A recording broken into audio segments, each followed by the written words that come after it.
Okay, what's up, guys? Frugal BC here today. We've got Yomo from the Astro Explorer arcade coming. We're gonna hear all about his project. It's really fun. If you haven't played it before, it's a really fun game to play. Now you have to have either a Bork or a Xerker NFT. Borks are on Algorand.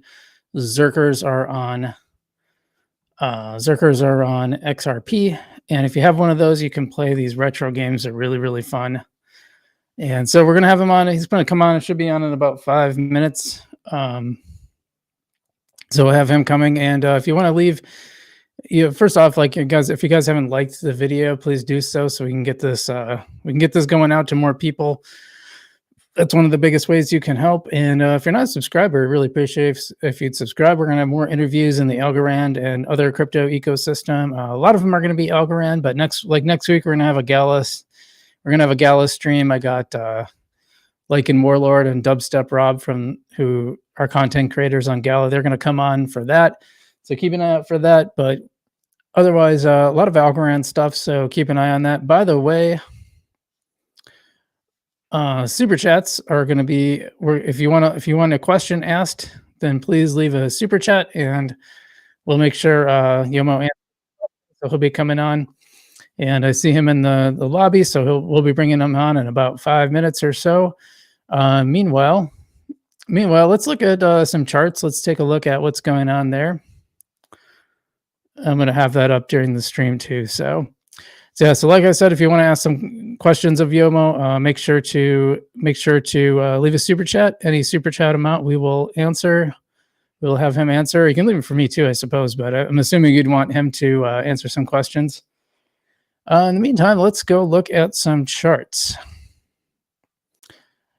Yeah, so I just bought some more Algorand to throw into my Tiny Man LP yesterday and got a pretty good deal on it. It's about 12 cents, which is not bad because now we're like trending up back towards 13 cents. Had a little spike coming back down, but we're on an upward trend, as is the rest of the crypto market.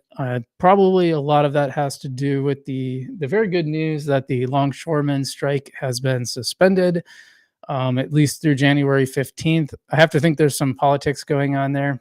Wouldn't surprise me, but either way, that's going to keep the economy going a little more positively. So nice to see that. I'm sure the Biden/Harris administration didn't want to have that on their the longshoreman strike and its economic impact, which would have been huge, like billions a day. They didn't want that on their books. So especially coming into the election. So I'm sure they worked out some kind of deal behind the scenes. I have no evidence of that. Just kind of makes sense. Meanwhile, just kind of looking at the top 5 coins here, Tiny a little under 4 cents. So it's down a little bit. We've seen it up above 4 before. As long as it stayed fairly stable compared to a lot of ASAs. We got Chips. Chips is down a little bit. Polka Gold actually up on the week, as is DeFi token, Vestige down. And Opulus is still on. This one used to be number 1. dapp Reward is popping off. I believe those were just released. So we'll probably see like a pretty typical ASA curve on that, where it kind of, I call it the boot, where it kind of spikes up and spikes down. Big popular right now, Gora, which is also one of the biggest gainers at 16%. Shosha doing really well. I've seen some activity from them. I have to look into whether the game is live. I feel like that should be pushed out more. And then the dapp Reward 45% up. That's the charts. Let's just take a really quick look at the coin market cap right now, and then we'll go back. Bitcoin back up to 62,000, Ethereum at 2,400, Solana 143. Let's see which one of the ones I kind of care about. Near is doing okay now. SWI is interesting because SWI actually fell back a little bit. It's come back up a little bit, kind of to even 175, but it was this morning. It was down when everything else was up, and it was up like a couple days ago when everything else was down. Really interesting. Near is under $5. It's had a good day, but not such a good week. Some other ones we track. It'd be H bar. Yeah, it's still sitting at a little over 5 cents. It got over to 6 cents during that little pump up, and then it's popped back down, but it's sticking around around the five, just under the 5.5 cents mark. Let's see what else we got here. Yeah, my Cosmos has been under $5 for a while. You know, I remember Cosmos popping up to around 23, 24 before, so keep an eye on that one. And then, yeah, like Algorand's down to 65. It's been in the 60s. It had popped up past into the top 60 for a while, and it's been falling back down. So, but yeah, that's the charts. And well, enough of that. We should get to our interview with Yomo. So remember, if you guys want to ask him any questions, we got super chats. Any super chats received during the broadcast, we'll try to spend some time answering those afterwards. Any dollar amount is fine. The more you can help the channel, and be sure to hit that like and subscribe button. Likes will help get the video out to more people, and subscribe. You can see all our other interviews coming up that we've got planned. So anyway, let's without further ado, let's bring on Yomo. Hey, Yomo, how you doing? Doing well. How about yourself? Good. Your video is frozen. Is it really? Okay. It is. Oh, there we go. I thought it would. Good. I figure it would probably pop in at some point. So, yeah. Well, just start off with how are things? How are things going, man?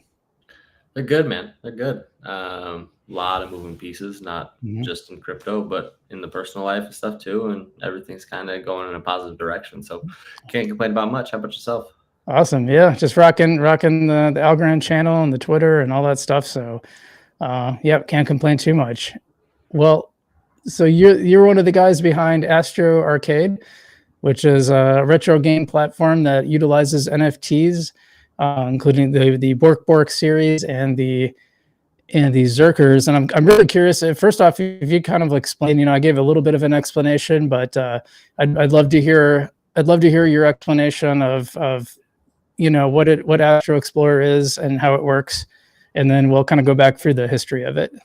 Yeah, so Astro Explorer works similar to any other online arcade you'd play, and that's kind of the design by nature and what we wanted to build. Kind of like what you mentioned, we have assets on the Algorand blockchain that, in a sense, kind of unlock these games for you here. We have 6 games live in the arcade, all with the play-to-earn aspect in terms of NFTs and native tokens on Algorand, such as Realms Nico, Akita, many of the ones that you talk about on your show here. And we have about a team of, 3 to 4 game developers, I think now, that have all kind of tried their hand on making games and such, and all have had a tremendous amount of success.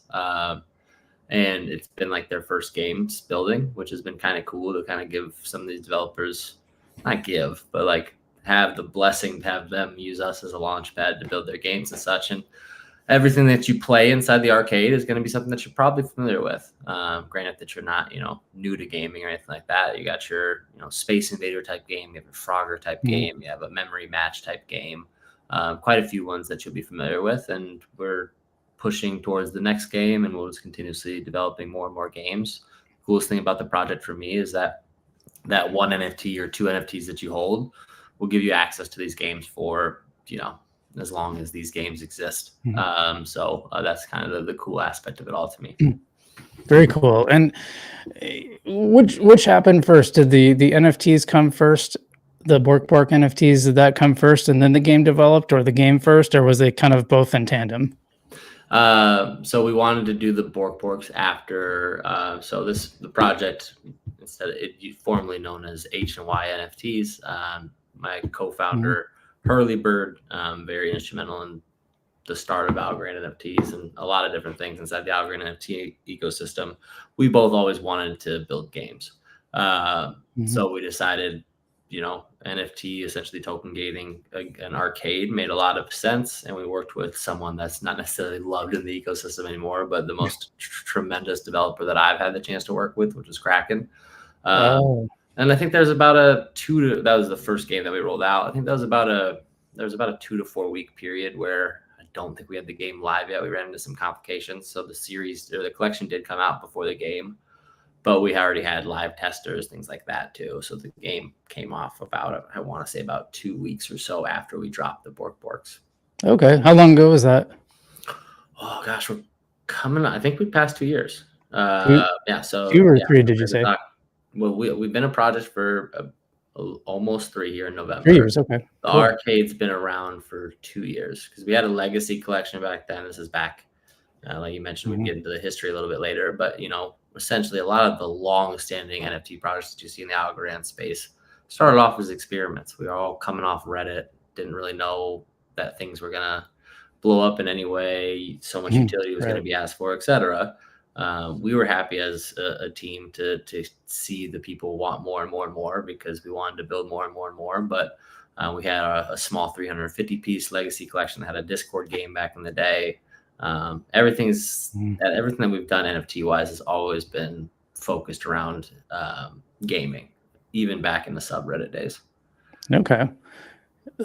Yeah, that's cool, and I really like that it's an actual game that you can play. I've never been personally a big fan of the Discord games. I understand their purpose, but I like the fact that there's a website you can go to it. You can play the games. That's a lot of fun, and so for people aren't aware, you can basically buy either the Bork or the Xerkers NFT, which are on XRP. Bork is on Algorand, and we've bridged those. Got a lot of. Go ahead. I'm sorry. Bridged those back. So the Xerkers are now back on Algorand. Loved XRP. We still have it set up for it and such. Just didn't have, sometimes things just don't necessarily work out. So we just didn't have necessarily the drive over there and the gameplay that we wanted to see from these assets. So we put them back here on Algorand where folks are playing, and the play to earn structure is a lot easier as well. With XRP, you don't want to get into the nitty gritty, but trust lines and all these other things work really well, but complicate things. So it's nice to get back just to one chain for now. Okay. Yeah, and I did want to ask some questions about the differences between developing on the two blockchains. Yep. I think that's interesting for people. So we'll definitely get into that. But yeah, if you buy a Xerker or a Bork NFT and you can play on the kind of like each one gives you like one play basically every 4 hours. Is that? Yep. Yep. And then the Xerkers will give you 3-hour cooldown. So Borks have another kind of uniqueness to them. There's, I think, 57% of the collection, 42% of the collection have game traits that, thanks to the blockchain being able to build this metadata out, allows us to have a Bork that has quicker speed, has a Bork that has an extra life, a few other kind of power-ups. So that's on a little less than half of the Bork collection. And the Xerkers, we ran into some re-authentication loop issues. So we're working through those right now, but those will have 3-hour cooldown. So 1 less hour cooldown than the Borks compared to smaller collection. How challenging was it to get a project like this off the ground? Well, I think a lot more challenging than what people realize. And also, we've never necessarily been the large project that folks are looking at on Algorand, even back in, say, the quote unquote good old days or whatever you want to call them. So we've always kind of been a grassroots project and leaned a lot on just hard work and consistency. But in terms of if you want budgetary and such, in terms of setting up the arcade, we put roughly $15,000 to $20,000 US into building the arcade. And of course paid our developers what we can and kind of worked through this bull market to bear market to bull market to bear market to bear market to bear market cycle the best we can, and put ourselves in a really good position where the game essentially runs for very minimal costs a month. I'm talking less than $1 a month the game runs, and essentially the only thing that's going into it now in terms of dollars is the development work and then the play to earn structure as well. Yeah, and let me talk a little bit about that, because you said you have developers on staff now. Are they handling all the games, or do you also have people submitting games from outside the team, or how does that work? No, so Kraken was our first developer. He developed the first game, the Space Invader type game. It's a good game. Yeah, it is a good game. And then after that, Hurley really wanted to develop games, and he had no coding experience, just like he had no artist experience, and he's our artist behind every single piece of art that we have in the project. He decided to use Udemy and learn how to build games. So he built our next 3 games. And then I happened to meet a guy named Vince.Algo, who's our lead developer now, and one of the easiest guys I've ever worked with in my life. Very, very open to ideas, just very tenacious in terms of what he does. I'll just log on sometimes and he's like, I got this done. I'm like, I didn't even ask you to do any of that shit. That's amazing. So he's jumped on, and then also another individual, Green Turtle, is the one that built our last game, which is like a shout out to also like the Akita community. A lot of those folks are very heavily involved in the Akita community, and there's a lot of collaboration inside that community, and a lot of really helpful people. So those are 2 kind of main developers. And then Agash, also not as loved in the Algorand community anymore, too, has been behind the scenes working with me on quite a few different things. And he was the mastermind behind developing all the cross functionality between Algo and XRP, being able to use either token to go for either blockchain prize. So we've had a lot of moving pieces, long story short, and it's been a really fun ride. Yeah, I just wanted to bring it on screen a little bit so people can get a sense of what the games look like. This one on the left is the one that's, you can also compete, which is really fun. So you can do that anytime. In fact, do you have to have a Bork to play this game on practice? Yeah, we want authentication in there. We want to showcase ownership there. So yeah, you will need that to get in. Nice thing is entry isn't high whatsoever. And you'll probably find there's someone in the crowd right now. I think I saw Shiva Crab mention that has probably plenty that he would lend out if you ever do want to jump in and just test it out. But yeah, you have all 6 games right there. And the next game we're looking at is going to be something fun as well. We were looking at a PvP aspect game next with very basic Pong, or not next, but after that next one be Pong, a PvP Pong. Nice. Be old school and kind of feel cool. But yeah, everything there is kind of our project, really. That's outside cool. of a few nuances. Yeah, so this one on the left, if you have a Bork or Xerker, you can play this one anytime. It won't count towards getting raffles, and we should probably explain that structure too in a second. But yeah, this one you can play the competition anytime and try to work your way up the leaderboard. I don't think I've ever been number 1. I've been number 2 and number 3 a few times, but never. I don't think I've ever gotten the number 1. And otherwise, this one with the little space Vikings, I have never. This one third from the right, I've never beaten that game. Yeah, that one's tough. The nice thing is that Vince.Algo has recently, over the past month, I think, built out practice modes for every single one of the games now. So the one on the far left is the only one that you can compete in for the leaderboard, but we are looking at the one on the far right to be as another one that you can compete in the leaderboard. We're looking at maybe developing that over the next few months. But now you can click in and there's a practice mode where you can try out all 6 games, not have to worry about any of the cooldowns. So when you do get in the P2E structure, you're a little bit better off and not so surprised by what may be coming at you. Very cool. Yeah, and guys, just a reminder, super chats. We will, if you have a question for Yomo and about Astro Arcade or anything in Algorand, if you leave a super chat, we will answer it on the stream. So just keep that in mind. Otherwise, if you haven't hit the like button already, please do so. And you can subscribe to the channel to see all our interviews and all our other Algorand and other crypto videos. So one notable absence from Astro Explorer, and I think it's a good one, there's no token associated with it, unless I'm wrong about that. There's no token with any monetary value associated with it. There is a community token called Ether that you auto opt in when you authenticate. And that's used for NFT raffle prizes. So essentially what we call arcade prizes, where you can enter. Usually they're up every single week, and you just enter for prizes. And the most important thing for us as a US project is making sure that it was an earn structure and not a luck structure. So a skill versus luck. That's why you don't see any passive staking or anything like that inside our project either. Yeah. So the cool thing is you can earn these Ether when you when you are playing with your designated NFT, and you can earn ether, and you can put that ether towards the raffles that earn more NFTs, so you can earn NFTs for your collection, which is pretty cool. And you've had some pretty good, very notable NFTs. It's not like there's Borks, of course, and Xerkers, I believe, and then you've had other ones from the ecosystem. I really like that one where it looks like, I'm drawing a blank on it, but it looks like they were knit. They're like frogs, and it looks like cross stitch. Yeah. Yeah. Usually there's about 600 to 1,000 algo of NFT prizes up a week. Lucky enough to be in the ecosystem for a long time. Lucky enough to work with a lot of the creators in the space and such, where they notice that Astro Explorer keeps a fair amount of engagement and retainment inside the Algorand NFT space in a tough time, and they've been very generous in donations. And of course, I've collected a plethora, and we've used quite a bit of mint funds to secure arcade prizes for years to come here.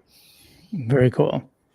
I wanted to go back to the token. A lot of games put out their own token that are ASAs that do have value.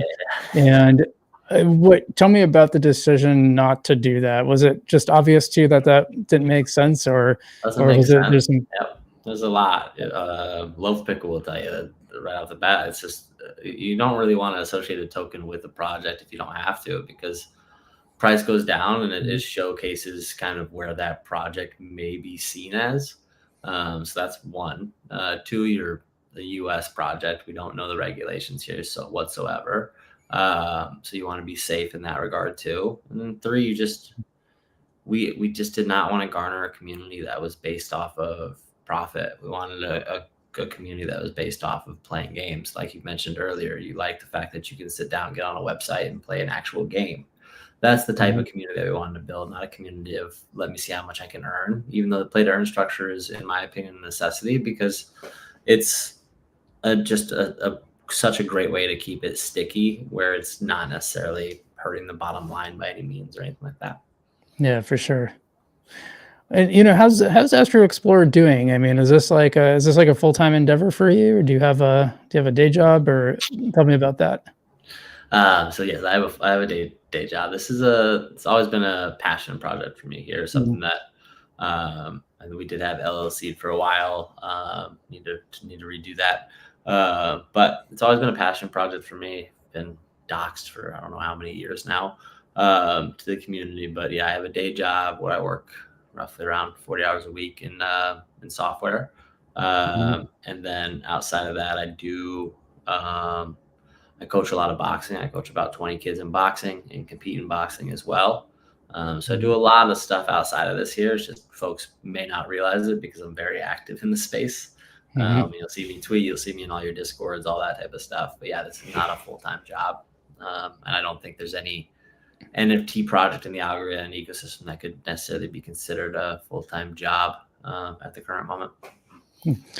Yeah, and you've been how long have you been boxing? Is this something you've done since you were young, or kind of a new you're coaching now, so you must have done it a while?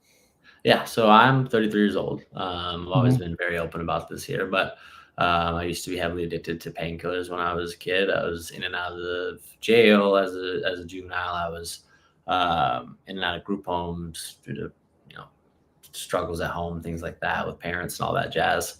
And what finally kind of kicked it all for me wasn't the accidental overdoses, wasn't the time in jail, wasn't the time sitting at group homes, anything like that. Was finding a coach named Lyle Reed that he's a 79-year-old coach that used to throw on a turtle suit that I used to call it, and let me go into his garage and taught me all the punches and would just let me kind of work mitts and hit his turtle suit. And from there, I never touched drugs again, and been clean since. So about 19, 20 years old is when I got started, which is pretty late for boxing. Never wanted to go pro. Took about 4 years off. Been a Golden Gloves champ and Golden Glove state champ and things like that, but never wanted to necessarily go into the slimy depths of today's boxing promotion. You should hear some of the conversations I've had surrounding people that have wanted me to go pro, and it's like, well, you can you'll get paid $400, but you got to sell 100 tickets to this place in South Dakota where, and da da da. It's like, oh, I don't want to do it. Yeah, I don't blame you. Fight. So Yeah, I've been in it for a while, and it's more of a, it's another, it's my number one passion, my number one goal in life, and something that the Algorand NFT ecosystem has been instrumental behind in terms of supporting my boxing. Very cool. But my goal is to open up a free to the public boxing gym over the next 5 to 10 years, and something that the Algorand ecosystem's done, like Shiba and many more that I can't even name off the top of my head, have donated to the boxing club that I'm currently at, which has very paid cool for kids' gloves, has paid for kids' hand wrap, paid for jump ropes, paid for headgears, so many different things that we use in competition and we use in training and all that we just simply don't have the money for. So can't thank all the people that have donated enough for that, because we're still using some of that stuff today. I'll be using some of the stuff tomorrow when I fight one of my kids at the Pro-Am. So thank you so much, Algo fam. Really do. Yeah, that's really cool. I'm a big fan of fight sports myself. I'm a blue belt in jiu-jitsu. I've tried some boxing before. Turns out I don't really like getting hit in the face too much. Although that happened in jiu-jitsu too. So I trained with a lot of there's a lot of MMA guys who also went to our gym, and one roll I got smacked in the nose, kneed in the nose pretty bad, and bleeding all over the mats. That was probably my worst injury. And then this spazzy kid kicked me in the face like a month after that. I'm like, come on, I just healed it. Yeah, I stay away from the kicks. They've tried to get me to do the kicks, and I'm like, no, I'm good. Good on that. Well, jiu-jitsu is not supposed to have kicks, but sometimes it's a combat sport. You can't avoid it. So I've taken a break from jiu-jitsu because I got like injured like 3 times in a 1 year period, and like after the third one, I'm like, you know what, maybe this isn't what I need to be doing right now. But I might go drop in once in a while, because I did really enjoy it. It's a lot of fun. It's as I've always said, like, you can't really worry about life's problems when someone's trying to strangle you. It's like you're just very focused in the moment. The only place that I have nothing come into my brain is when in the ring everything's quiet. If I could spend 24/7 inside a boxing ring punching someone and getting punched, I would do it in a heartbeat. Nice. Yeah, I think they're great sports. I think unless you can do it at the highest level, it's probably not worth trying to do it for a living. And from what I've seen, at least from like the MMA side, my coach was, who's a black belt, was also training, was also doing MMA, and he did some fights. And it's the weight cut is that does not that I think that's an accomplishment in itself. Yeah, cutting weight is no joke. No joke at all. Well, you mentioned some of these developers like Kraken, and I'll leave it up to you how much you want to go to in specifics. But what do you think? What do you think leads a developer to kind of fall out with the Algorand community, and how have you been mindful of that? And because you seem to have a pretty good reputation, everyone seems to like you from what I can see. How do you kind of manage that, I guess? The best thing I can say is that for me, it's always been about transparency, always been about not having expectations that you're building yourself for others. If you work with a developer, in my opinion, majority of the developers that you work with are going to be similar to, say, working with like a doctor. Okay. They don't, this is not a slight to them whatsoever, but they don't necessarily have the people skills that, say, you do, a person that's, hosting, events with, or these interviews with people that you've never talked to and can have a free flowing conversation. So you have to understand that dynamic already and understand that there's limitations to what you can ask of people, and what's achievable for them is very different in your mind if you're not a developer than what's achievable in your mind. So I could go and tell Vince, I could go tell Gash, and I could tell Kraken that, I really think that would get the game 7 developed in the next month if I get all the art assets done and I get this done and that done. But I don't personally know that, right?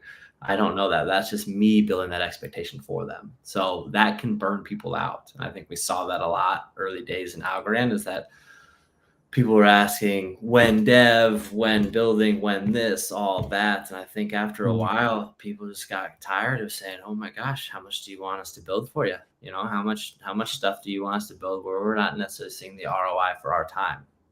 And that's what's got to be taken into account. And I think that's where a lot of people drop off and think that because this is a decentralized community, we should all be fighting for the greater good, and we shouldn't necessarily value our time, and, you know, whatever we're doing for the overall good of Algorand is what we should be doing. And that's simply just not the reality.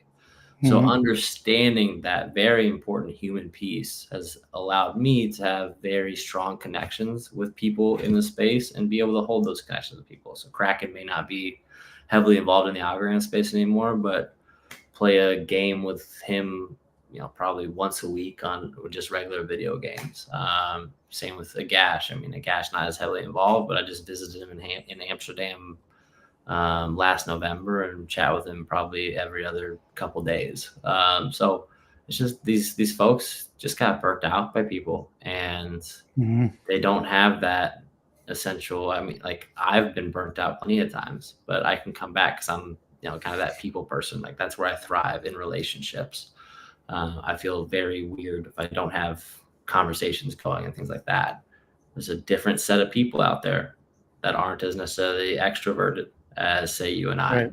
And you have to tailor those relationships very differently than the way that you do with others. And I don't think the general Algorand community necessarily understands that kind of line that you have to walk when you're trying to keep people around and build them up, and not necessarily knock them down for not doing what you're expecting out of them.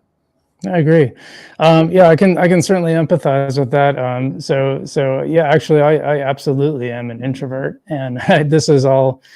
But for some reason, I started in journalism like 20 years ago, and through journalism, I never had a problem talking to people. It's like it gave me an excuse to talk to people, and that allowed me to build social skills where I can, you know, have a channel like this and interview people and talk to them and keep a conversation going. But yeah, definitely, I am. The way I recover for sure is through a lot of quiet time, and this is me and my doggy and my kitty, and I'm happy. I can be perfectly happy on a Friday night, you know, just cuddled up with the animals and reading or watching something or playing a game. So yeah, it's been an interesting journey, and yeah, I definitely would have never believed that I would be a YouTuber. Man, because you're pretty, like, when I watch your videos and stuff, you're a pretty straight shooter. You're not necessarily trying to grab through, you know, BS thumbnails and things like that. So I appreciate what you're doing and the grind that you have, you know, to churn out in this type of market. Things like that is just, you know, major props to you. You know, I appreciate that. Yeah, I've only, since I started YouTube, I've only taken one like week off where I didn't post anything. I just had a vacation to Colorado, and I only had like 2 postings that week. That was kind of a light week. I did that. I was following along. Yeah, I saw that because you stopped in and saw Taco, right? Yep, saw Taco in Crystal Lake, Iowa. And if you guys are ever in Iowa for whatever reason, not the most fun state to drive through, I'll say. So I'm glad I had that. I'm glad I had that stop. It kind of broke up the drive and gave us a. Did you drive through Nebraska too? What's up? Did you drive through Nebraska too? Yep, Iowa and Nebraska. That's my state. Oh, that's your state. Oh, I could have visited. I'm in Omaha, Nebraska. So best people know it as where Warren Buffett lives. Man. Yeah, we stopped. We stopped in Lincoln on the way out there, but then we went north and went through like South Dakota, saw some of the Badlands on the way back. But yeah, actually, I thought, to your credit, I thought Iowa was what I envisioned Nebraska would look like, and I actually thought Nebraska wasn't that bad. Yeah, like, people always say it's like flat and kind of boring, but I actually thought Iowa was flatter and less interest. I thought it was a little bit more of a slog, I guess. So good. Yeah, but that's cool. Yeah. So what's next for you? You know, what do you see? I know you got some games coming up for Astro Explorer. Yeah. What's next for us is essentially just continuously building out more and more games. That's always been the plan. I'd like to get to 10 games by probably end of Q2 2025 would be where my goal would be. Now, of course, again, like I just mentioned, developers need to be talk to about that. So we need to have the art in place. And there's a lot of community members helping with that too, because Hurley's pretty much stepped aside at this point. He's had a lot of good things happen in his personal life that really picked up pace for him. So he's not able to stump in as much. We just released Xerkers here on Algorand. There's about, I think, 190 or so left in the shuffle there. That'll probably be our last drop, like for at least the next, I don't know. I mean, we didn't drop for 2 years, and we probably won't drop again after this. So that'll be kind of the last chance to get the assets from primary shuffles and everything secondary. We have a good partnership with Realm, so we're going to pay close attention to what they're going to be doing over these next couple of years. And then just continuously trying to find different ways to make the arcade more fun. And the nice thing about working with people like Green Turtle and Vince is that they're very experimental and very creative. So we've already had a lot of good conversations about different leaderboards that we can build out, different types of competitions, different types of games, different backgrounds that we could overlay in the game depending on your asset. Quite a few other things that I think will help, again, just further differentiate us from any other project in the Algorand NFT space, and hopefully, kind of drive more and more of our community up and bring new people in. Well, guys, we're going to be wrapping up pretty soon. So if you had any questions for Yomo, be sure to leave your super chat, like any dollar amount. We will read it on the show.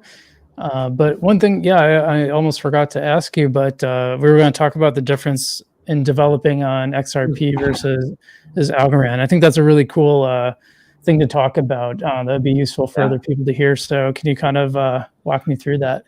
Yeah. So the main differences between there's not too many differences. Now with Agash, it didn't take him too long to really understand what he needed to build out. The real interesting the parts that had some nuances that we had to understand and things were things like trust lines, right? So on Algorand, you just simply opt into an asset and it can be sent to you and all that.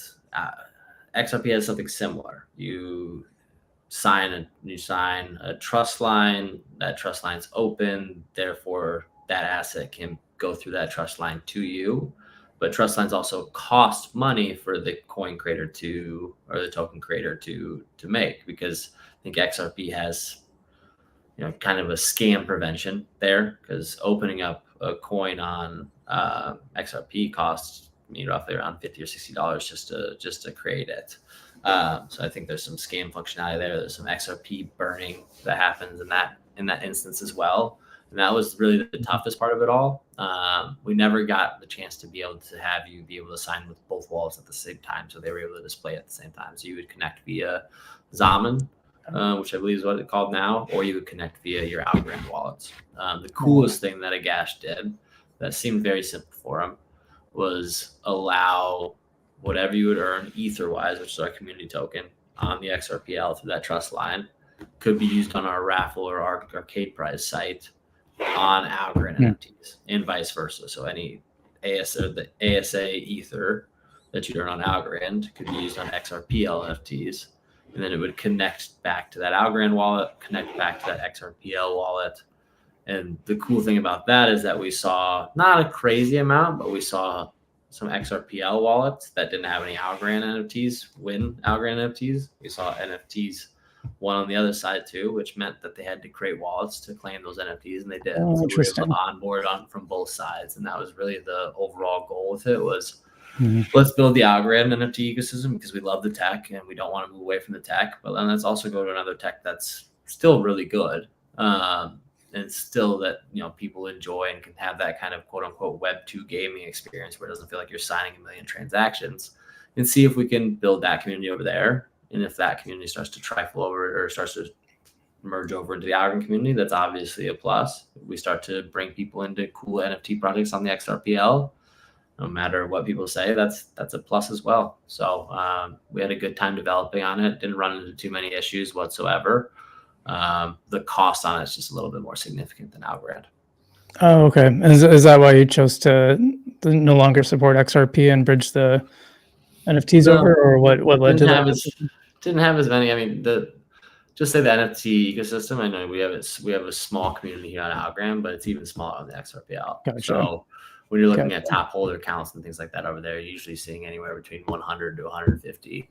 Anything above that may or may not be kind of played with a little bit. So we just weren't seeing the gameplays that we wanted to see over there, and we wanted to make sure the stuff that Hurley drew and the assets that we created here were used. So we brought them back over. Having a $50 expense a year to keep the trust line open wasn't anything that was going to keep me up at night. It's just again more costly for you to develop on XRPL compared to a couple cents here and there on Algorand when you're creating stuff. For sure, for sure. You know, one thing before I let you go, I wanted to talk about is the music is really fantastic. I'm a big fan of the music on there. Can you kind of talk about where that comes from? Who's putting that together? I thought maybe I'm misremembering, but did you put out a call for new music a while back? Oh yeah. Well, do you still have the website up by chance? I can, yeah. Yeah, scroll down a little bit. Oh, hold on. All right, so if we go down, you can go past all this here. Keep going down a little bit more.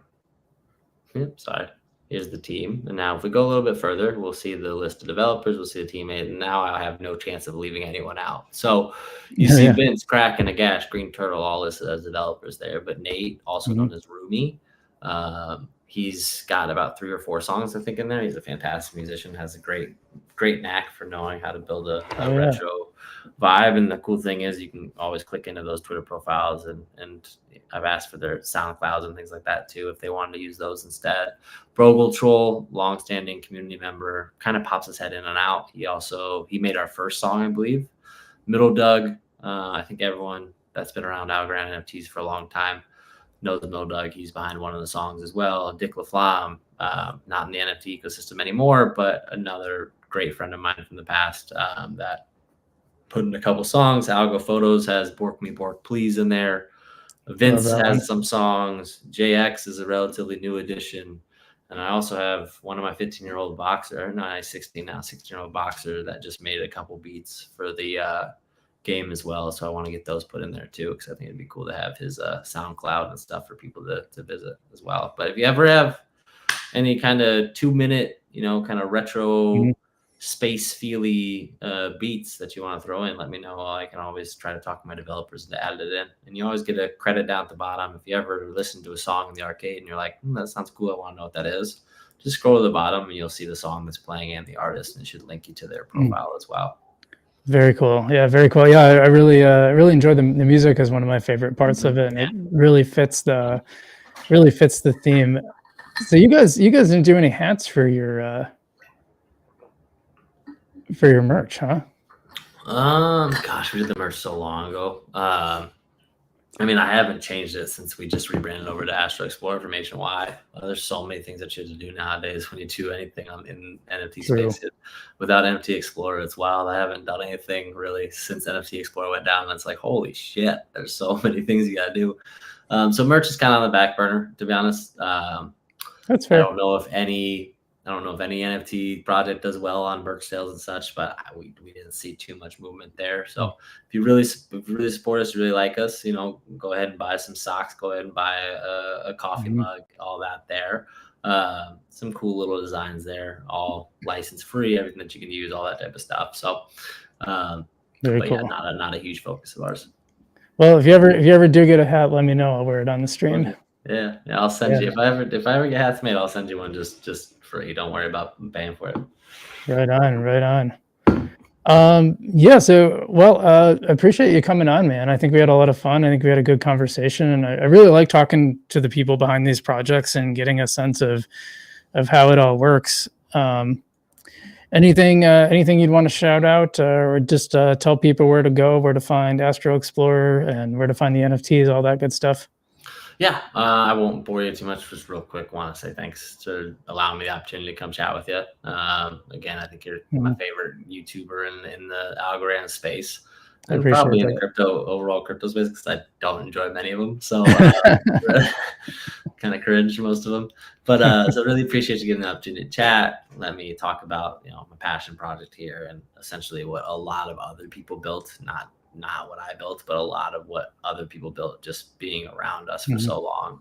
So that's the main message that I want to put across is, Astro Explorer is not necessarily a community takeover project or whatever they call it, but we are a community built by the community. A lot of our functionality, a lot of our design, a lot of everything comes from the people that have supported us for years and that continue to support us. So can't thank you guys enough. I'm not going to list any names because I know I'll miss people. And if you want to find us, just go to astroexplorer.co. And Vince.algo has done a tremendous job of making that website very easy to read, very easy to find your call to actions. And if you have any questions, you can always contact me on Twitter or on Discord, either Yomo1 on Discord or Yomomo91 on X or Twitter or whatever you want to call it. But again, thank you so much for having me on, and hope everyone has a tremendous rest of the day. Yeah, you too. And I got a link down below for Astro Explorers in the video description, so go check that out and go buy yourself a Bork. They're not too they're pretty affordable, I think. I didn't look at the Xerkers. I don't think they're too expensive either, are they? Xerkers are 62 algo. 62. So is that roughly like $7 now, $6 now? I don't know. Yeah, that's very affordable. Don't want to talk about that because I think the algo price is down right now, so we don't want to talk about that. Yeah. And then Borks I think are, I don't know, like 90 or 100 algo or something like that. Yeah. So entry is still relatively low in my opinion. Obviously, my perspective is different than anyone else's perspective on that regard, but yeah, it's a good time to jump in. You get access to 6 P2E games that you can play every 4 hours, or you can practice all the time as you want. And what I always tell people is they're short games, 30 to 45 seconds, perfect for, ship breaks at work, all that type of stuff. Yeah, for sure. Anytime you need to twiddle your thumbs, it's a great time to play Astro Explorer. Definitely. Well, Yomo, appreciate you coming on. Thanks so much, and keep up the great work with Astro Explorer. And tell the team the same. All right, appreciate it, man. Thank you. All right, take care. All right. Well, that was fun, guys. You really should check this out. It is a great deal of fun. Here's you can they have their collections. You can browse the Borks and the Xerkers. I have a Bork.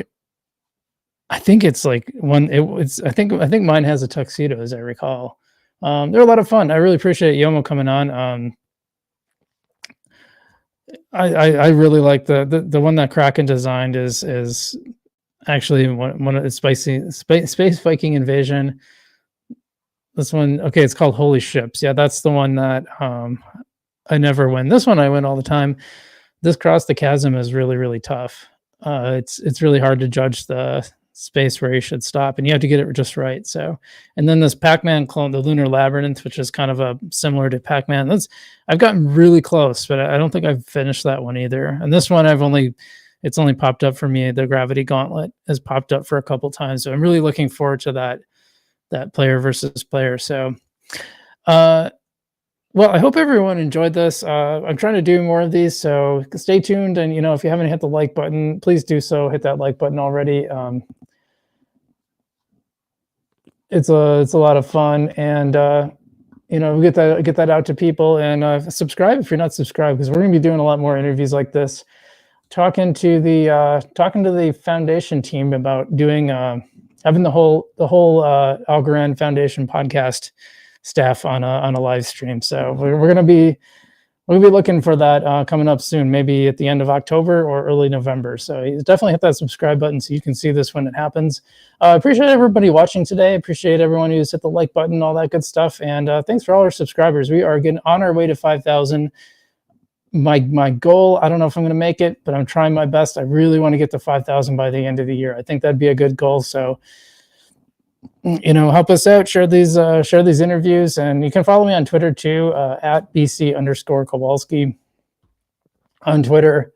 I'm trying to grow my account there too now. I've signed up for the premium, all that stuff. So, and yeah, definitely go check out Astro Explorer. You can get into it pretty inexpensively. It's a lot of fun, and hoping to do more interviews like we're going to be doing more interviews like this. Next week we got some content creators around Gala. We're going to kind of complain a little bit about Gala and its many foibles. So stay tuned for that. Otherwise, guys, thanks so much for watching. I appreciate it. Stay safe out there, and as always, I'll see you